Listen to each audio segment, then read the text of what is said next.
سلمان صاحب جو گرفتاری ہوئی ہے اور پھر نااہلی، اس کے بعد پارٹی کا مستقبل آپ کو کیا نظر آ رہا ہے؟ دیکھیں، یہ ایک ایسے شخص کی نااہلی ہوئی ہے جو پاکستان کے اندر عدل، انصاف، قانون کی حاکمیت اور سب سے زیادہ مغرب کی مثالیں دیا کرتے تھے کہ جی مغرب میں قانون کی حاکمیت کیسے قائم ہوئی، اور یہ ایک قانونی عمل آگے بڑھا ہے اور عدالتی فیصلے کے نتیجے میں یہ ساری ان کی نااہلی اور گرفتاری ہوئی ہے۔ اور عدالتیں بھی وہ جہاں آپ اگر پاکستان کی سیاسی تاریخ اٹھا کے دیکھ لیں تو اتنا ریلیف کسی اور شخص کو نہیں ملا، اور یہ کوئی نئی بات نہیں ہوئی۔ یہ سہروردی سے یہ معاملہ شروع ہوا تھا، ذوالفقار علی بھٹو، بےنظیر بھٹو صاحبہ، یوسف رضا گیلانی، نواز شریف صاحب اور اب عمران خان صاحب۔ میرا خیال المیہ کی بات یہ ہے کہ کوئی بھی تاریخ سے سبق حاصل کرنے کے لیے تیار نہیں، اور جس بنیاد پہ یہ سزا ہوئی ہے کہ ایک شخص جو دوسروں کو چور اور ڈاکو قرار دے تو اس کو اپنی جو پاک دامنی ہے اس کو تو قائم رکھنا چاہیے تھا۔ اور ہمارے پروگرام میں ہی ہمارے ایک فاضل ممبر اس پہ کبھی کمنٹ نہیں کرتے رہے، اور اچھی بات ہے کہ انہوں نے کہا کہ یہ ایک اخلاقی مسئلہ ہے اور میں اس پہ بات کرنا پسند نہیں کرتا، چونکہ ایک شخص جب دوسروں کو یہ سب کچھ کہہ رہا تھا اسے یہ نہیں پتا تھا کہ جو چیز وہ دیکھیں، میں ہمیشہ سے کہتا ہوں کہ جو گفٹ ہوتا ہے نا وہ فقیر بھی نہیں بیچتے۔ آپ اپنا معاشرتی ذرا تاریخ اٹھا کے دیکھیں، اور بات ہے کہ ایک ایسا دوست ملک، آپ ذرا عزت و تکریم کا اندازہ لگائیں کہ دو گھڑیاں، اور ایک پہ خانہ کعبہ کی تشبیہ اور دوسرے پہ روضہ رسول کی تصویر تھی، ایک انہوں نے اپنے لیے رکھی اور ایک پاکستانی پرائم منسٹر کو دی، اور وہ پہلے تو انہوں نے کہا کہ میرے تحفے میری مرضی، اور پھر 14 ماہ کے اندر 40 سماعتیں ہوئی ہیں، وہ 3 دفعہ پیش ہوئے، اور آپ دیکھ لیں کل اس وقت اسلام آباد ہائی کورٹ کا جو فیصلہ تھا وہ ہم ڈسکس کر رہے تھے کہ انہوں نے کہا کہ جی آپ کل پیش ہوں، دوبارہ انہیں سنا جائے۔ ایک بات میں ضرور کہوں گا کہ قائدے پی ٹی آئی کو فیصلوں کا پتہ ہوتا ہے۔ دیکھیں، انہوں نے پہلے ایک ریکارڈ کروا کے رکھا ہوا تھا، انہیں پتہ تھا، اور ان کے وکیل وہاں 12 بجے تک انتظار کیا اور انہوں نے ایک فیصلہ کر دیا۔ میرا نہیں خیال کہ وہ فیصلے کو اس طرح چیلنج کریں گے، چونکہ وہ ہمیشہ عدالتی فیصلوں کی عزت و تکریم کی بات کرتے رہے، اور خود نواز شریف صاحب کے خلاف وہ مدعی تھے، وہ اس کیس کے مدعی تھے۔ یہاں پر نواز شریف صاحب مدعی نہیں ہیں، تو ایک مثال قائم ہوئی ہے، اور یہ یقیناً آپ نے کہا کہ اس کے پاکستان کی سیاست پر کیا اثرات قائم ہوں گے۔ کیا شاہ محمود قریشی صاحب یا ان کی پارٹی کے دوسرے لوگ اس فیصلے کی مخالفت کر پائیں گے؟ آج آپ شاہ محمود قریشی صاحب کا اسٹیٹمنٹ اٹھا کے دیکھ لیں، انہوں نے کہا جی کہ پرامن احتجاج، دیکھیں پرامن احتجاج کی آئین اور قانون اجازت دیتا ہے۔ اب وہ 9 مئی والا واقعہ نہیں ہوگا، اس لیے نہیں ہوگا کہ کوئی پاکستان کی سیاسی کوئی ایکسپیکٹ نہیں کر سکتا تھا کہ پاکستان کی کوئی پولیٹیکل پارٹی یا پولیٹیکل پارٹی کا کوئی ورکر اس فوج کی تنصیبات یا املاک پر حملہ آور ہو کہ جن پہ الزام یہ تھا کہ انہوں نے پاکستان کے اوپر انہیں مسلط کیا ہے۔ میں سمجھتا ہوں کہ کچھ لائنز ڈرا کرنی چاہیے یہاں پر۔ وہ جو دھک دھک کی بات ہو رہی ہے، دھک دھک کہاں پہ ہو رہا ہے؟ یہ میرا خیال پاکستان کے عوام کو ضرور اس دھک دھک کو سننا چاہیے، اس لیے کہ جب میں کسی پہ الزام لگاؤں گا تو مجھے اپنے دامن کا بھی خیال کرنا چاہیے، اور اگر آگے کی طرف پاکستان نے بڑھنا ہے تو پھر پاکستان کی سیاست آئین اور قانون کی پابند ہونی چاہیے۔ کوئی شخص پاکستان میں ریاست سے بالاتر نہیں ہوگا، اور بات ہے کہ جس طرح کا طرز عمل بازی کے اندر اختیار کیا گیا، دوسروں کو سب کچھ کہا گیا، لیکن وہ کہتے تھے الزام لگاتے تھے کسی پر اور اپنا سب کچھ نکل آیا۔ میرا خیال اس سے سبق حاصل کرنے کی ضرورت ہے، سب کو اس سے سبق سیکھنے کی ضرورت ہے۔ سلمان صاحب، اتفاق رائے سے فیصلہ کب ہوگا الیکشن کا؟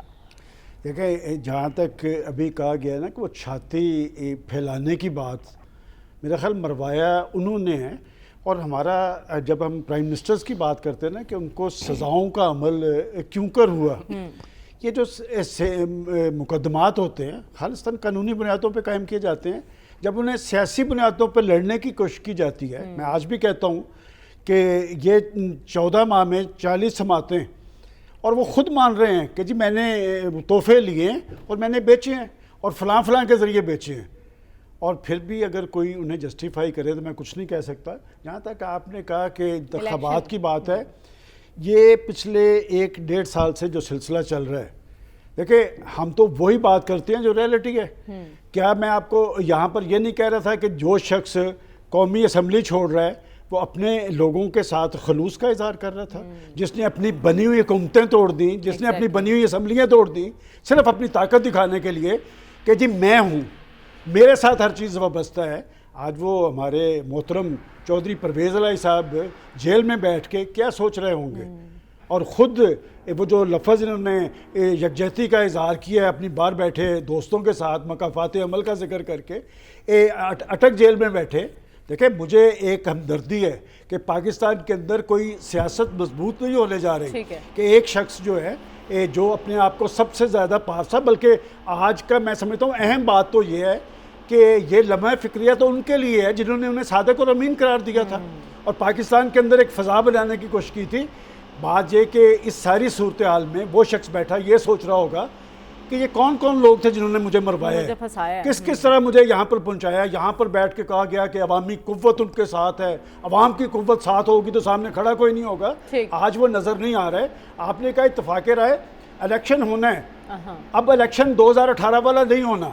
2018 میں بھی یہاں پر جو بتایا گیا ہے کہ ساری قوت اور سارے ادارے پیچھے کھڑے تھے، اس وقت بھی سادہ اکثریت نہیں تھی۔ پنجاب کے اندر پاکستان مسلم لیگ نون جیتی تھی۔ میرا خیال ہے کہ بدلتے حالات میں آپ کو ریئلٹیز کا اندازہ کرنا چاہیے، اور اچھی بات ہے۔ میں ایک بات بتاؤں، شاہ محمود قریشی ہوں یا چودھری پرویز الہی ہوں، وہ کبھی اداروں سے لڑنے کی بات نہیں کرتے۔ وہ یہ کہتے نظر آ رہے تھے انہی صاحب کو کہ جناب ہمارا آپس میں اتفاق رائے ہو گیا ہے، صرف اسمبلیوں کی توڑنے کی ڈیٹ طے ہونی ہے۔ انہوں نے کہا کہ نہیں فلاں تاریخ کو توڑنی پڑے گی۔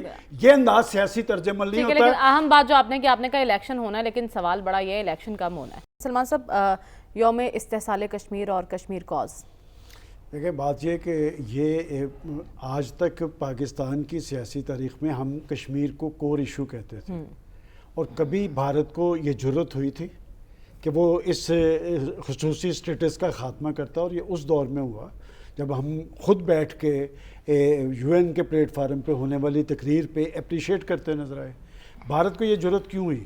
اور یہ جو انہوں نے اسٹیٹس کا خاتمہ کیا ہے، یہ دراصل عالمی برادری اور خاص طور پہ اقوام متحدہ کی ریزولیشنز کو منہ چڑھانے کے مترادف ہے۔